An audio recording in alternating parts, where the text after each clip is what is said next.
नमस्कार, आप देख रहे हैं जनहित संदेश। मैं बी कुमार आप सभी का स्वागत करता हूं। साथियों, अभी मौजूद हूं जहानाबाद में। हमारे साथ बातचीत करने के लिए पास्टर साहब हैं।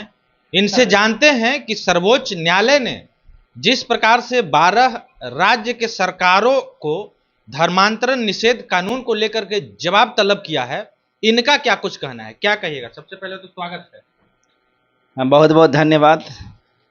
एक्चुअली आप लोग तो भाई आते हैं, तो आने के बाद हम लोगों को ज़्यादातर फंसाने का ही कोशिश करते हैं, लेकिन आप लोगों से हम एक बात बताएंगे। देखिए, देश में जो कुछ भी चल रहा है, कम से कम इंसानियत की रक्षा होनी चाहिए। सवाल धर्म का नहीं है, सवाल इंसानियत का है। जो राज्य सरकार जिस प्रकार से कानून बना रही है, उसको कानून नहीं कहते हैं, उसको फरमान कहते हैं। वो फरमान है। एक बात बताइए, तो कोई व्यक्ति धर्मांतरण का कार्य करता है, कोई व्यक्ति किसी व्यक्ति के धर्म को बदलवाता है, तो ये कैसे संभव हो सकता है? कोई व्यक्ति किसी के धर्म को कैसे बदलवा देगा भाई?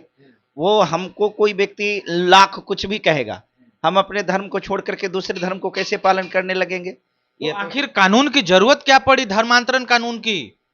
कानून की, देखिए, कानून की जरूरत नहीं है। सवाल इस बात का कि कानून तो पहले ही से बना हुआ ही है। आप ही कानून बना रहे हैं कि धर्मांतरण नहीं करना है। कानून हमको पहले से बना हुआ है कि हम कोई भी धर्म को मान सकते हैं। इसका मतलब आप धार्मिक आजादी को हमारा छीनना चाहते हैं, हैं? हमको संविधान अधिकार नहीं देता है कि हम किसी भी धर्म को मान सकते हैं। अरे केंद्र कानून में, केंद्रीय कानून में ये है ना जी। आप राज्य सरकार होकर के अब आप बना रहे हैं कि आपको धर्म बदलना नहीं है। क्यों नहीं हम धर्म बदलेंगे? तो संविधान क्या इजाजत देता है कि आप जिस धर्म में है उस धर्म को त्याग करके दूसरा धर्म अपना लीजिए? बिल्कुल है। आज हमारा मन है कि आज हिंदू बने रहेंगे तो आज हम हिंदू रहेंगे। कल हमारी इच्छा कि नहीं, हिंदू धर्म हमको अच्छा नहीं लग रहा है, हमको मुस्लिम बनना है, तो मुस्लिम बनेंगे। धर्म हमारा अधिकार देवे करता है, संविधान हमारा अधिकार देता है। पढ़िए कानून को, आर्टिकल 25। आप माने कि धर्म परिवर्तन को बहुत सही मानते हैं? धर्म परिवर्तन को बहुत सही हम कहां से मानते हैं? ये सवाल बाबा साहब से न पूछिए। आप बाबा साहब से पूछिए ना, बाबा साहब क्या है, हिंदू धर्म को छोड़ करके बौद्धिस्ट बने थे, हैं? तो क्या आप बाबा साहब को बुरा मानते हैं? आप बाबा साहब को खराब मानते हैं? आप बताइए।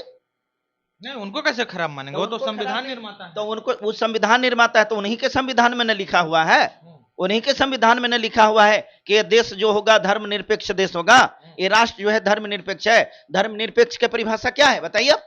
लेकिन जो जो प्रदेश में धर्मांतरण कानून जो नियम लागू है निषेध वाला, कहीं ना कहीं वहां तो धर्म परिवर्तन हो ही रहा है ना। आखिर क्यों हो रहा है इतना ज्यादा? हम आपसे ही सवाल पूछना चाह रहे हैं कि धर्म परिवर्तन में बुराई क्या है, ये ना हमको बताइए। धर्म परिवर्तन का कानून बना हुआ कि नहीं बना हुआ है? आप एक मतलब कानून को नहीं मानते हैं? अरे धर्म परिवर्तन का कानून है ना, आर्टिकल 25 से 28 तक। क्या ये धर्म कानून में नहीं प्रोविजन है कि हमारी स्वतंत्रता है, हम किसी की भी, हम कोई भी धर्म को मान सकते हैं, उसके अनुसार आचरण कर सकते हैं, हम उस धर्म का प्रचार कर सकते हैं। तो ये तो संविधान में लिखा हुआ है। अब आप कह रहे हैं कि धर्म परिवर्तन नहीं करना है। हम क्यों नहीं धर्म परिवर्तन करेंगे? हमारी ये हमारा अधिकार है। आप एक पास्टर हैं, ये बताइए कि क्या मतलब लोगों को समझाते हैं या किस तरह से ब्रेन वॉश करते हैं कि लोग जो है धर्म परिवर्तन करने के लिए मजबूर हो जाते हैं? सबसे पहले तो एक बात ये जान लीजिए, धर्म परिवर्तन का मामला जो है, हम ये बात को कहें कि धर्म परिवर्तन जो है ये इलीगल नहीं है। धर्म परिवर्तन जो है ये व्यक्ति का स्वतंत्र अधिकार है। हम ये बात नहीं कह रहे कि हम धर्म परिवर्तन कराते हैं। जिस 12 राज्यों में जो धर्मांतरण कानून निषेध किया गया है वहां लीगल ही है। वहां लीगल, देखिए आपकी सरकार है, आप कुछ भी कानून बना दीजिए, आप उसको नहीं मानिएगा? किसको?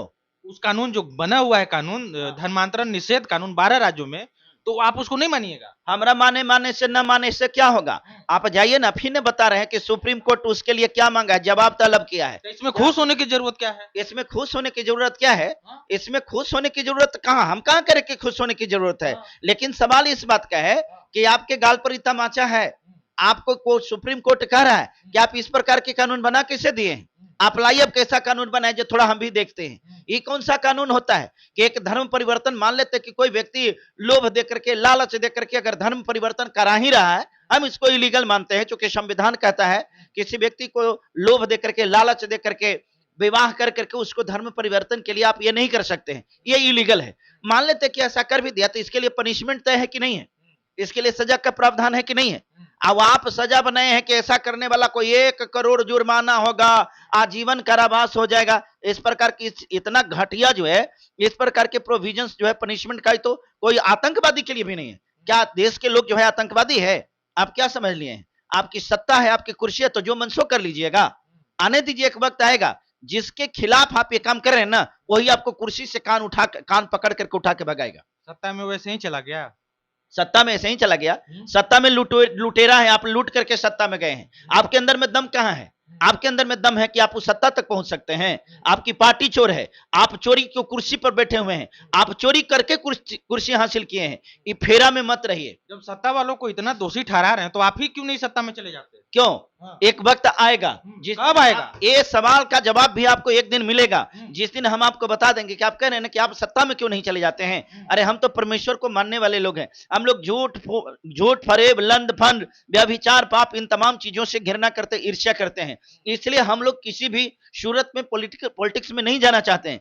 परंतु आज का परिवेश जो है, आज का माहौल जो है, इस प्रकार से मांग अब हो गया है कि हमें भी राजनीति में आना पड़ेगा। हमें अपने फंडामेंटल अधिकार को बचाना अगर है तो हमको राजनीति में आना पड़ेगा। हम जितने भी हमारे पास्टर साथी हैं, जितने भी हमारे मसीही परिवार हैं, उन सबको कहेंगे कि आपको अब राजनीति में आना जरूरी हो गया है। अब आएंगे राजनीति में और दिखा देंगे। आपके पास में अगर सत्ता का पावर है, आप सत्ता के मद में अगर चूर हैं, तो हम गारंटी के साथ बताते हैं कि आपकी सपना को चकनाचूर हम करके दिखा देंगे। हाँ जी। चलिए, तो ये थे पास्टर साहब। इन्होंने अपनी बात को बड़े ही बेबाकी तरीके से रखा है। वीडियो कैसा लगा कमेंट करके आप अपनी प्रतिक्रिया जरूर दीजिएगा। बाकी मिलते हैं किसी दूसरे खबरों के साथ, तब तक के लिए धन्यवाद।